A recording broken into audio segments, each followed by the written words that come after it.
Albert Einstein's moral dilemma.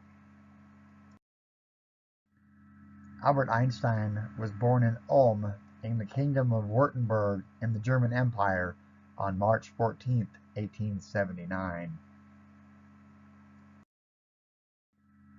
Einstein had trouble memorizing but was excellent at visualizing.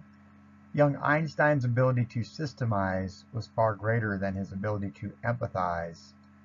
Persistence and tenacity are traits that he displayed even as a child. He enjoyed solving puzzles and building card houses. He had such difficulty with language that those around him feared he would never learn.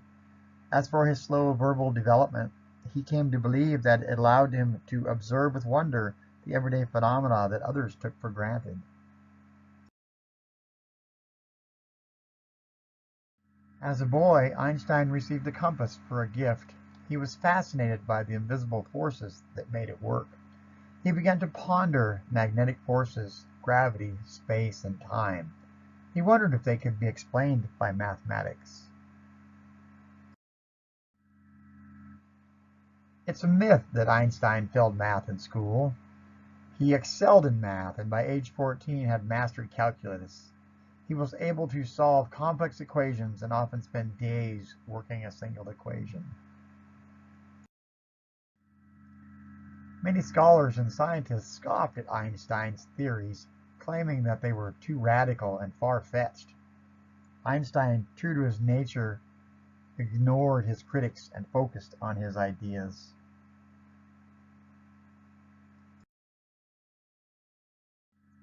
He eventually produced the equation E equals mc squared. Today we know that as relativity.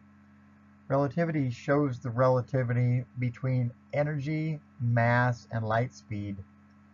Time is relative to where you are in the universe and how fast you are traveling, that gravity warps space-time, and that time travel is possible. In April of 1933, Einstein discovered that the new German government had passed laws barring Jews from holding any official positions, including teaching at universities. Historian Gerald Holton describes how, with virtually no audible protest being raised by their colleagues, thousands of Jewish scientists were suddenly forced to give up their university positions, and their names were removed from the rolls of institutions where they were employed. Einstein was on vacation in the United States when Hitler came to power in 1933. Einstein, aware of Hitler's anti-Semitic policies, never returned to Germany.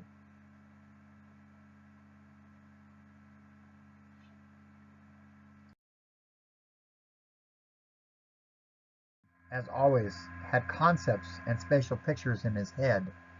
He could visualize things that no one else could. In his mind, he knew that it was possible to take a radioactive element and create a chain reaction and release huge amounts of energy. Einstein was a true pacifist. To him, war was a disease, and he called for resistance to war. Einstein was caught between his pacifistic beliefs and his obligation to science. He was obligated as a scientist to reveal what he knew, but Einstein had never followed the rules in his life. But he also knew that the Germans were pondering nuclear fusion as well. He knew that lives would be lost either way. Einstein knew that it was impossible to honor both his pacifist beliefs and his obligation to science. He had to go against one of his beliefs either way. He had to make a choice. Not making a choice was not an option, because not making a choice was still in effect choosing. It's interesting to wonder if Einstein really grasped the full magnitude of this decision. His decision would ultimately change the world as we know it. Einstein had come to a decision. He wrote a letter to President Roosevelt. In it he wrote, "In the course of the last 4 months, it has been made probable through the work of Joliet in France, as well as Fermi and Szilard in America, that it may be possible to set up a nuclear chain reaction in a large mass of uranium, by which vast amounts of power and large quantities of new radium-like elements would be generated.